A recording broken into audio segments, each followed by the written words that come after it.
to Playbook for Performance, the official podcast of Shauna Corden, the Joan of Arc for corporate healing and performance. Join the quest to make work fun again by preparing leadership for engaging workplaces. And now, your host. Hello, everybody, and welcome to another edition of the Playbook for Performance podcast. I'm your host, Shauna Corden. You can find this out also on YouTube on the Shauna Corden channel. So we're in the middle of our 20-week challenge. We are at number 12 of the 20. And today we're talking about being a problem-free zone and just being problem-free in general.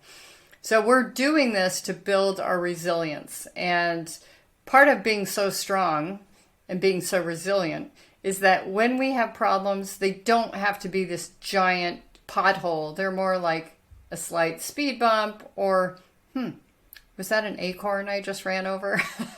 It's pretty smooth sailing, and we really want to build that. So let's get into today's lesson.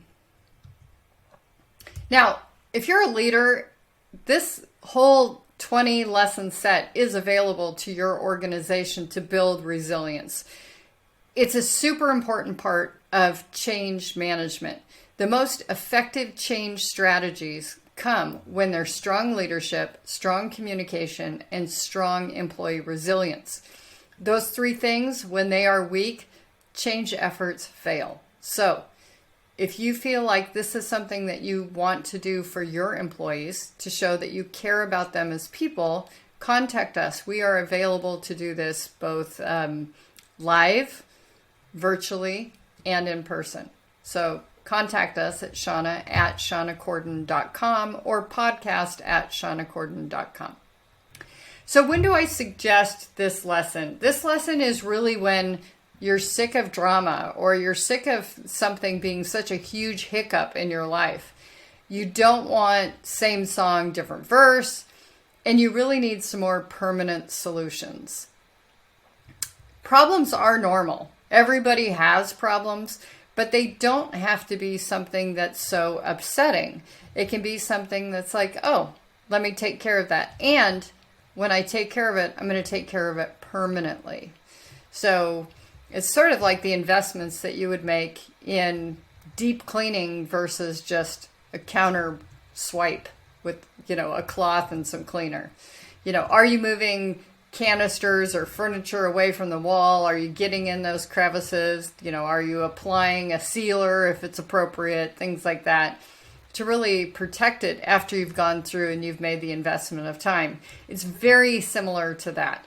The stronger our foundation is, the fewer problems that we actually encounter because people don't challenge us, number one. They're like, I'm not going to run that by them.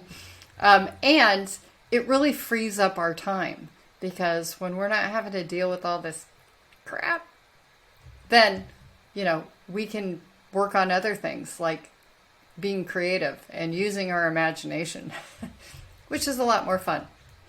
So, think about the language you use when it comes to problems. Do you consider it a challenge? Is it a major obstacle? Is it a dilemma? Are you involving other people in your community and asking lots of other people what their opinions are and what you should do? Do you suffer from not making a decision? Because we all know that not making a decision is deciding. You're just hoping it resolves itself in some other way, rather than depending on you to take action. Is it a burden? Is it something that you carry with you for quite some time and it's not very convenient because it doesn't have a handle? Or is it just a nuisance? It's like, yeah, I got to deal with this, but, a couple phone calls or something like that, I'm going to take care of it. So really most problems arise through three different areas that we really need to take care of.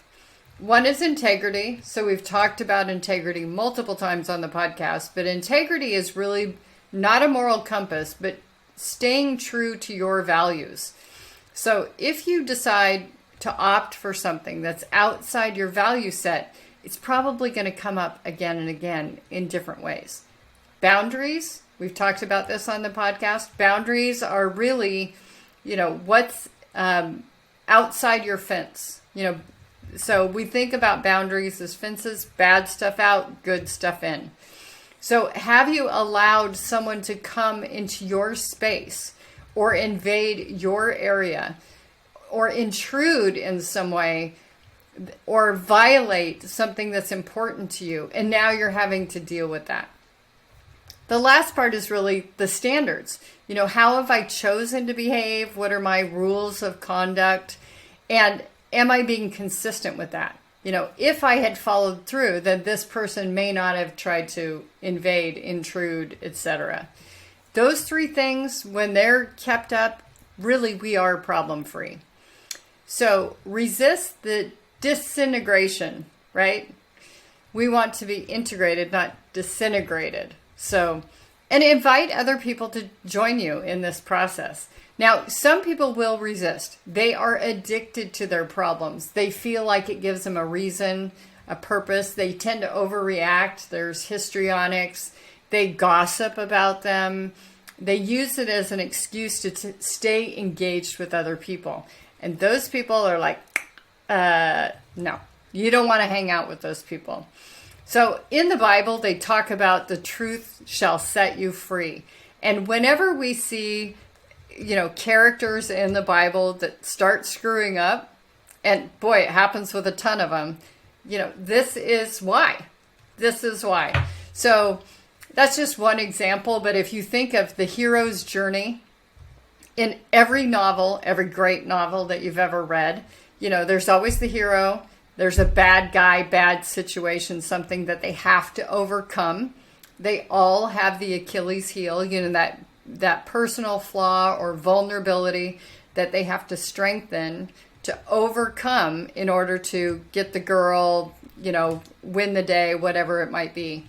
And so we really want to think of ourselves and program ourselves in this situation so that we come from a position of strength because we know what we want and we behave accordingly.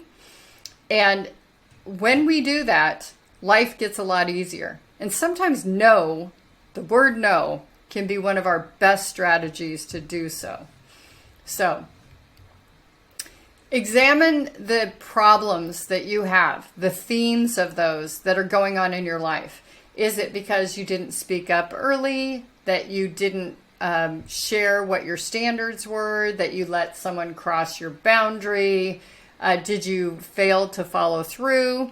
Did you fail to set an expectation? Did you avoid a difficult conversation? Did you choose to be, pleasant rather than truth-telling? Sometimes that's a difficult issue.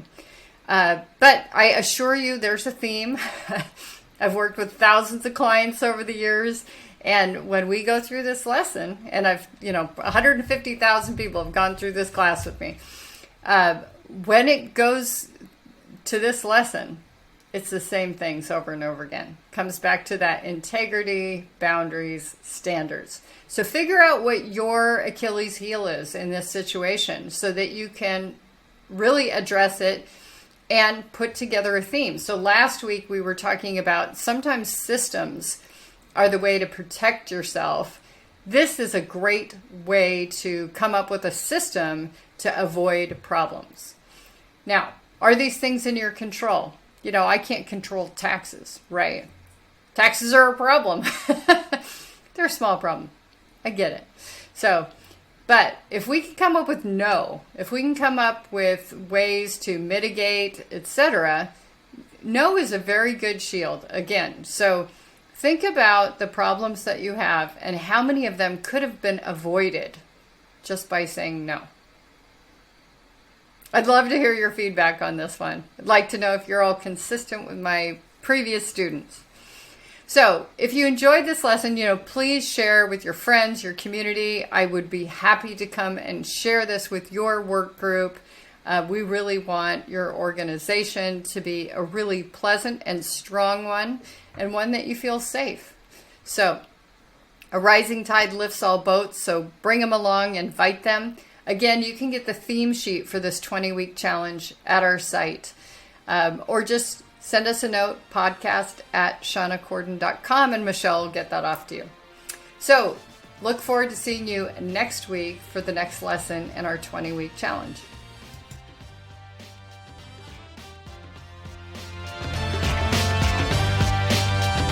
Thank you for listening to Playbook for Performance. To learn more about Shauna Corden, her consulting programs and tools, please visit her website at shaunacorden.com and follow us on social media at Shauna Corden.